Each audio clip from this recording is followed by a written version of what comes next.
This is May the 17th, 2023, and I've got 4 Safe and Sound Pro 2 units side by each. And I'm taking a video because I'm finding some pretty strong variations between them. So I've got 3 units here that are bouncing back and forth to moderate, but they seem to just, I don't understand why 2 are lower and 2 are higher. So I'm just going to give you one more look at this.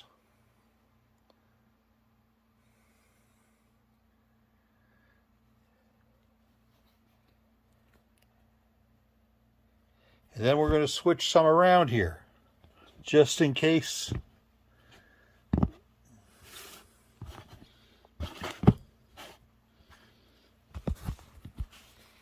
So I've switched them around. I have labeled them with their serial numbers so that they can be tracked and traced. So I'm not doing a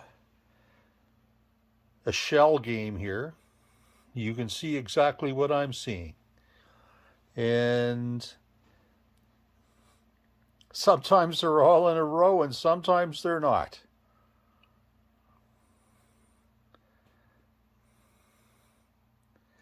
I'm just wondering if this is standard.